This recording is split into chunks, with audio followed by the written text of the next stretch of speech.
Right. Welcome to Money Hangout once again. Every week we talk about an issue you are concerned about and we take your questions. This is brought to you by Birla Sun Life Mutual Fund and Value Research. Today we are going to talk about one subject, one issue, one investment issue about which you are very anxious. Recently, you have faced losses, and all investors are uh, too anxious about this. That is the time for debt funds over? Are the best times gone? Uh, Last month, a few weeks back, Reserve Bank in its monetary policy said that no more rate cuts and unlikely to be so. This was actually the summary of the monetary policy statement. And every mutual fund was very differently positioned. Every mutual fund manager was expecting that there will be a rate cut. If not very, the quantum might vary, but that was the expectation consensus of the expectation. And it did not happen.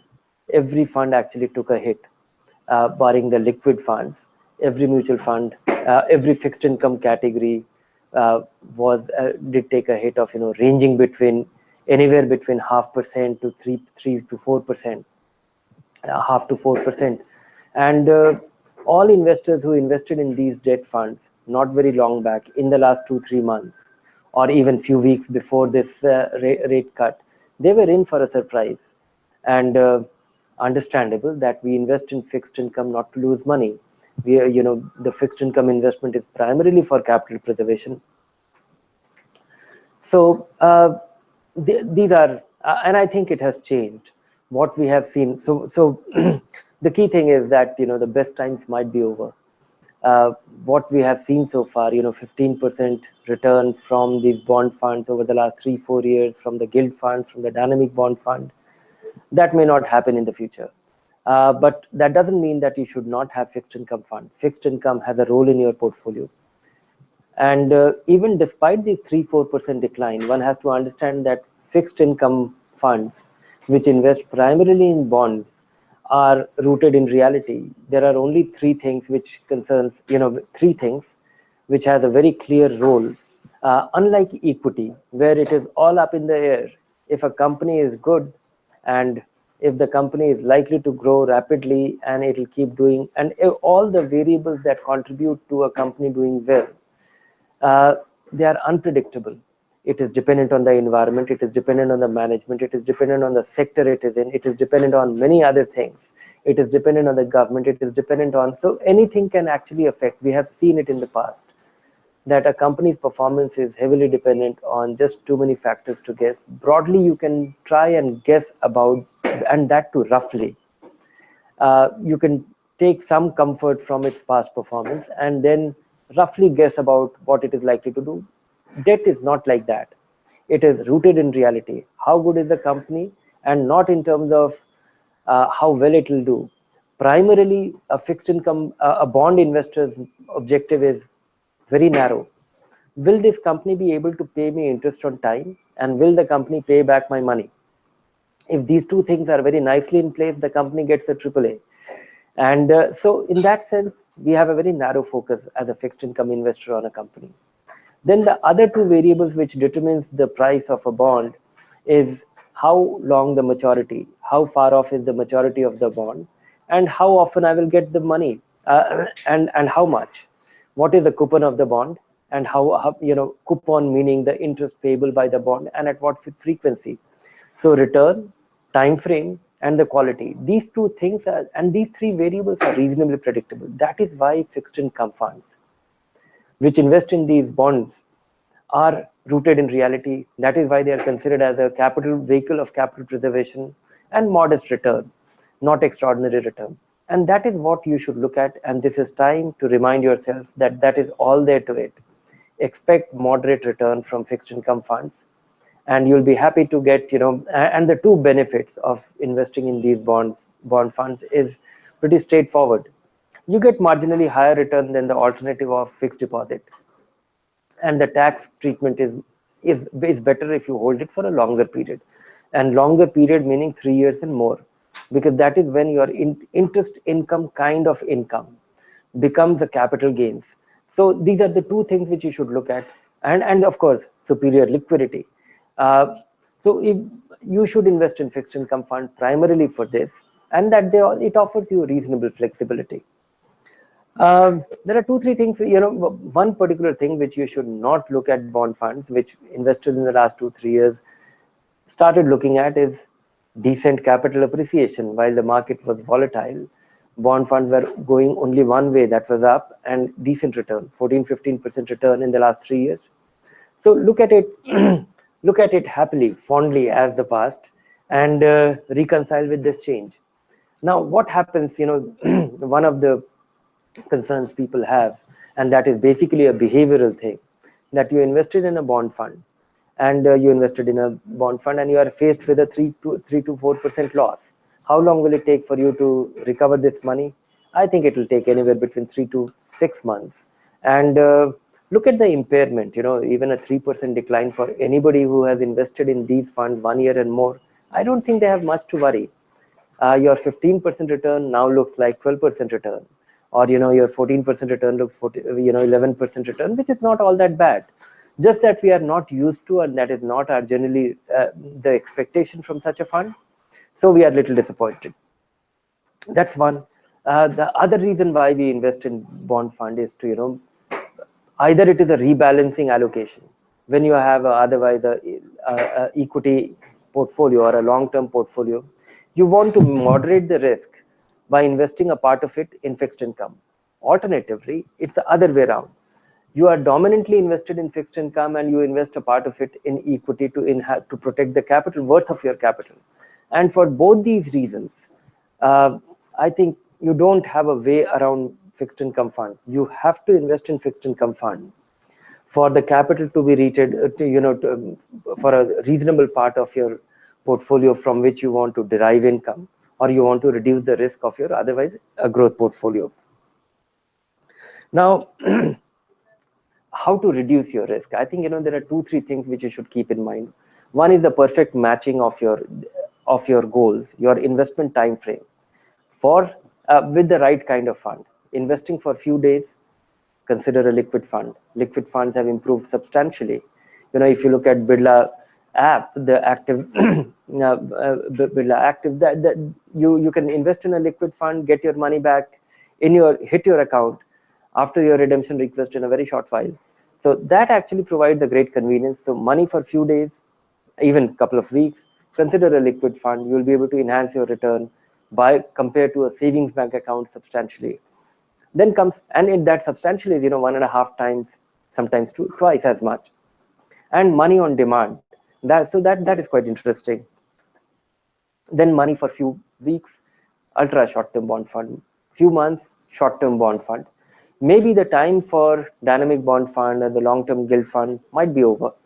And if you're willing to assume some risk, consider you can look at the credit opportunity fund. But I would say that conservative investor can do without any of those. If you are a long-term fixed income investors, maybe these are interesting times for the fixed maturity plans. Rate cuts will not happen, though these funds, the open-end dynamic bond fund and the other kind of funds, they are unlikely to see that kind of appreciation that we have seen in the past.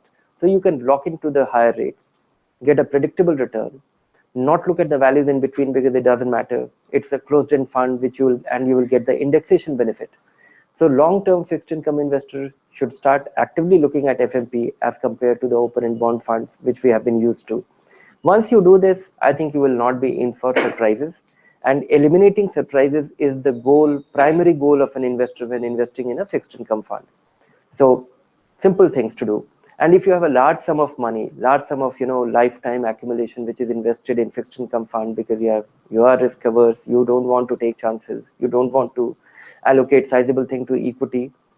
Though I would urge that long-term money should be equity, but for some reason you want to keep it in fixed income, diversify. Don't be dependent on just one fund. Invest in 2, 3 funds so that you are able to spread the risk.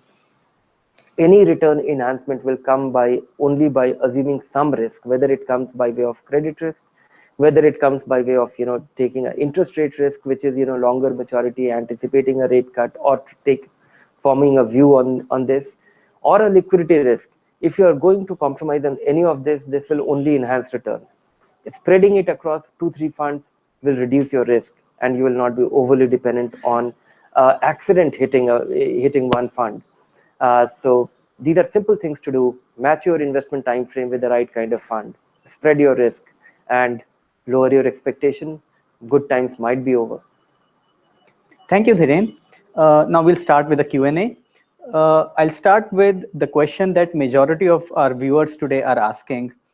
Many of them say that they are sitting on losses from their debt funds, given the events that have unfolded in the last few months.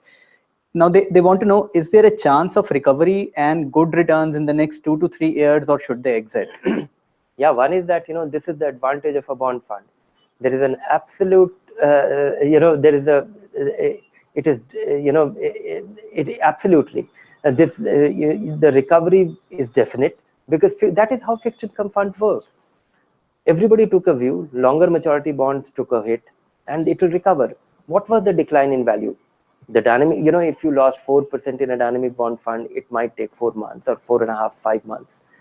If it was a short-term bond fund, you might recover your money in maybe 1.5 months. Most of the ultra short-term bond funds are on their way to recovery, almost recovered. Liquid funds did not take a hit, so all these funds will definitely recover. And depending on the fund, depending on the it could be anywhere between 1 month to 6 months, you would have fully recovered your money. But that this recovery is only for that investor from when he invested. If somebody invested few days before the monetary policy announcement, then this is the time frame. If you invested a year back, I don't think you will be faced with losses even now. Next up, or you will be sitting on substantial gains as well. Our next viewer, Kamlesh, asks, will the volatility in bond markets stabilize by the end of March? So on a very short-term horizon, if you can provide any foresight to this person. No, those kind of volatility in bond market will not stabilize. But the range of volatility has come down substantially anyway. It is not extremely, bonds are not very volatile. And what we saw was a decline in value because everybody took a view and the announcement was completely, and government or Reserve Bank has a big role to play. But I visualize that this kind of volatility will continue in bond market always. Markets are volatile and bond markets will remain so. Unless until and there could be a surprise as well. There could be a positive surprise too. But I don't see volatility coming down to zero for most bond funds in foreseeable future, because there are too many moving parts to it. The growth rates, the inflation expectation, and the money supply, and the global position. So, and that is the fourth one, the global purchase, or, the foreign investors investing in fixed income in India. That has become a recent phenomenon. So these are the four primary factors, and they are very hard to anticipate that will cause. But this volatility for normal investors, for common investors, it will be nothing as compared to what we see in equity. Next up, Akhil says that just like equity, why can't he buy more of debt fund now to average out his purchase price? Because the debt fund will not make as robust a recovery. They will recover, but from here on, I expect that a yield of 7.5 or 8%.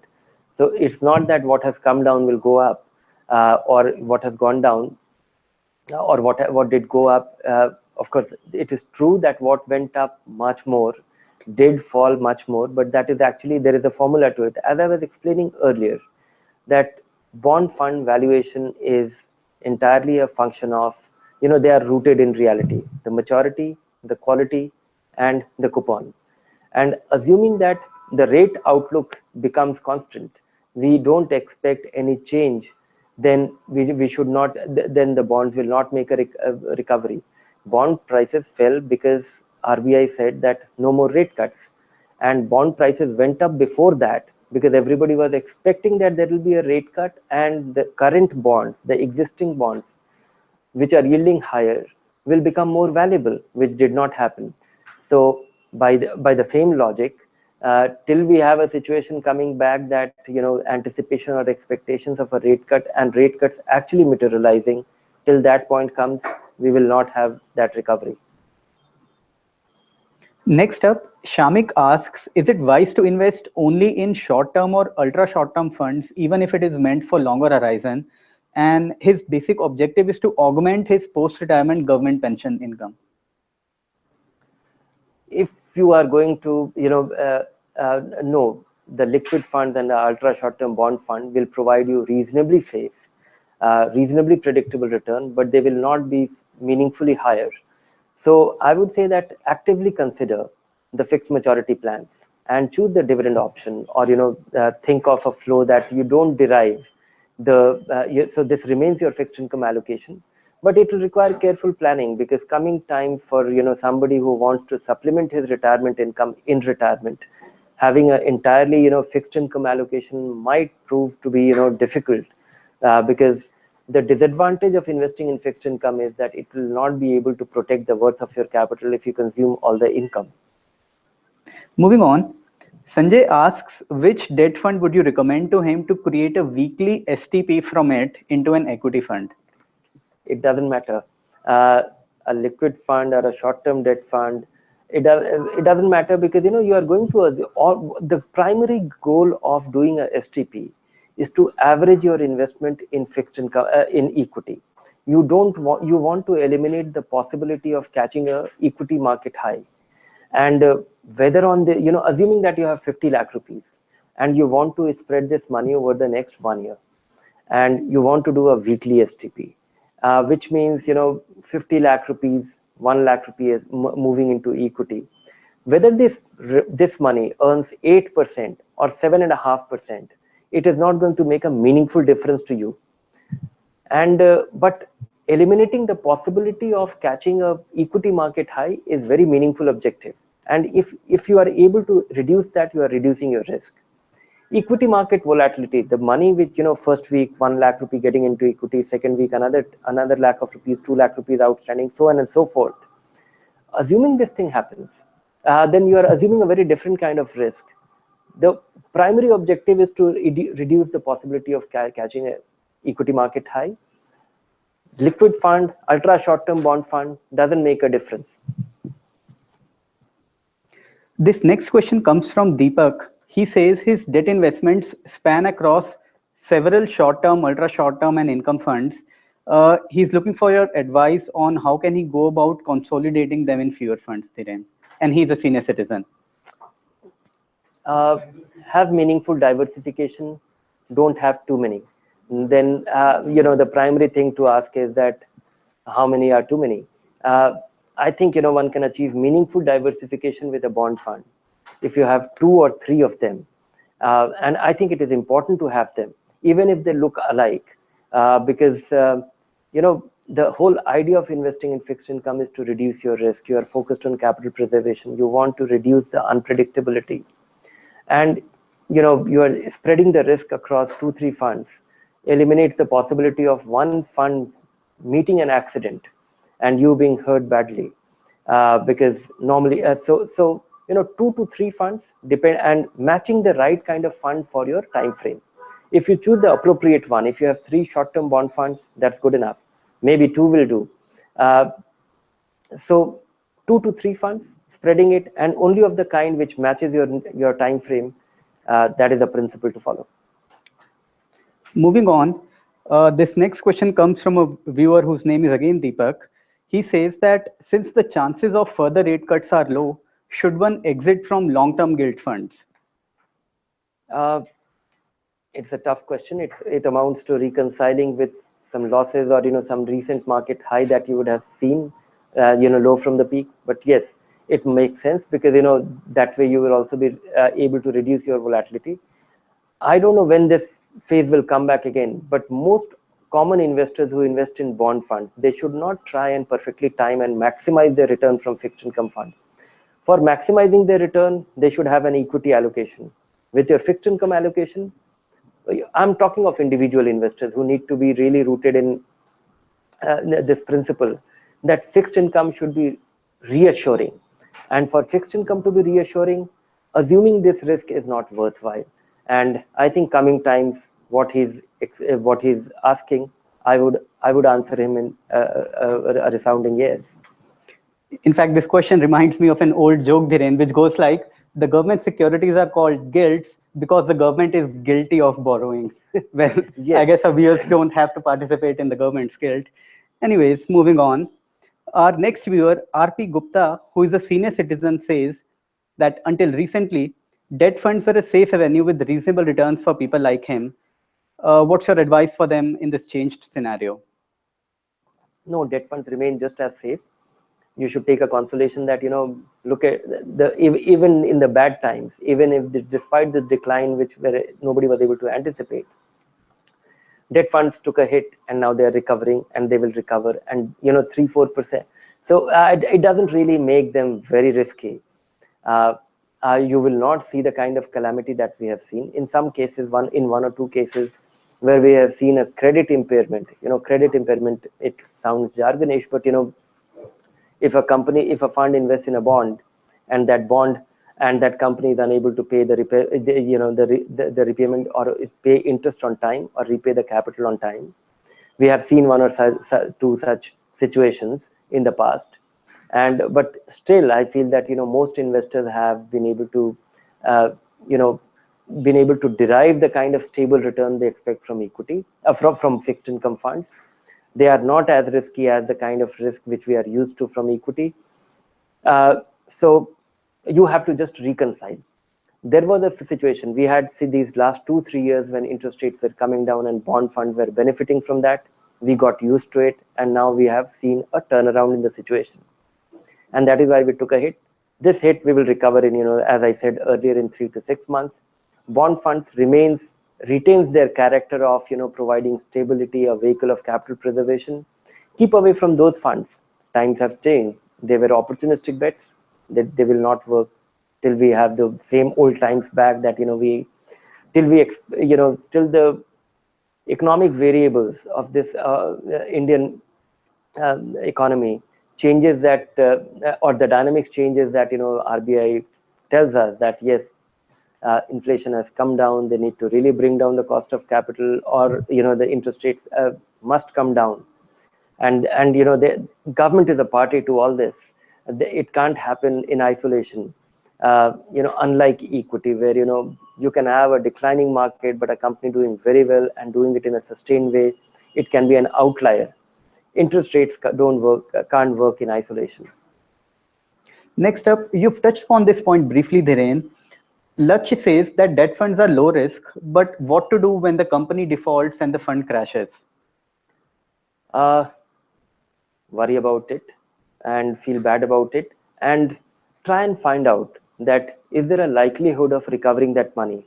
If there is a likelihood of recovering that money, then don't exit that fund. Sure. Next up, Bhagwant is an equity fund investor, but he also has a reasonable surplus parked in liquid funds for short to medium term. Now, should he remain invested in liquid funds or go for some other debt fund category? uh, Liquid funds is proving to be reasonably safe, and if he wants to be, if he's just seeking marginal enhancement of his return as compared to savings bank account, wanting his money to be reasonably liquid, it's a safe way to approach it. Moving on, Ashish had invested in long-term debt funds expecting returns of about 10 odd percent in around 3 years. Now, should he stay invested given what has happened? Yes, I'm still hopeful that over the next 3 years, one will, if not 10%, 9.5%, but it depends on the continuing interest rate. But yes, that is something, because when I look at, last 3 years, it is 15% for the long-term gilt funds or some of the dynamic bond funds. Those 3-year returns are extraordinary. And I think even if it moderates, it will be ranging between, 8.5 to 10%, which will not be disappointing. Next up, for someone totally dependent on interest income, Dhiren, should he continue with dynamic bond funds where he's sitting on losses of about 4.5% or move money elsewhere? This gentleman is 53 years old. If you have time on your side and this you have taken the hit, so this is unlikely and it is unlikely to face the kind of brunt that you have already faced, and there is a possibility of faster recovery if you continue. We'll take one last question for today's session, Dhiren, and this is on a slightly offbeat topic. Subbu wants to know how and when is a fund's rating lowered by value research? uh, Value research ratings are just a quantitative measure. If a fund is doing, and all these ratings, there are two, three parts to it. One is that these are classification, these are relative ratings of funds in their own category. A 5-star liquid fund is very different from a 5-star equity fund or some other fund, or a dynamic bond fund. So it is basically an indication of superior risk adjusted performance within a category. When you are looking at a 5-star liquid fund, it is among the best performing relative to the volatility, the kind of volatility it has demonstrated in it of its own kind. That's one. So if a fund really declines, if a fund turns very volatile, or if the fund stops delivering lower, higher return compared to other funds, uh, yeah, the fund will decline. Top 12.5% of the funds on a risk adjusted scale get a 5-star fund. So there is a possibility that there is a decent fund which is doing well, but other funds are doing better, and they are doing it better with lesser volatility. So despite a fund doing reasonably okay in isolation, the fund can decline. So it is a relative rating within a category, and how volatile it has been, because most of the return numbers that you see, it does not encompass a fund going from 10 to 20 in 5 years time, with great stability, as compared to a fund going from 10 to 20 in 5 years time with great volatility.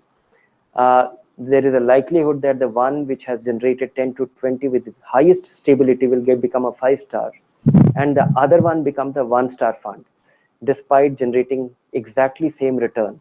I'm just simplifying it with this example just to demonstrate that what this rating captures. And value research rating does not incorporate any qualitative view that we hold about the fund.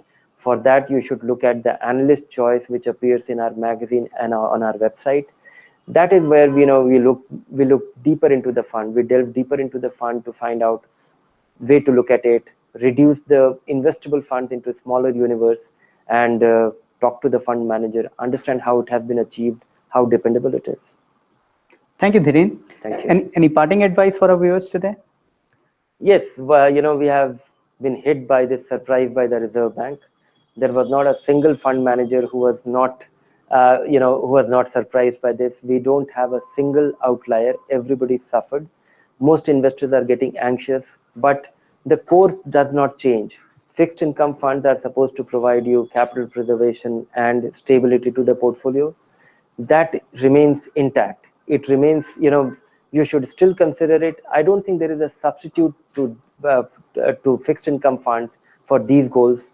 uh, Take it easy. It is, and this money will be recovered. The basic character of fixed income fund does not get impaired, and this thing will keep happening every couple of years. Thank you, Dhiren. And thanks everyone for joining in. We look forward to being with you in another Hangout next week. Join in.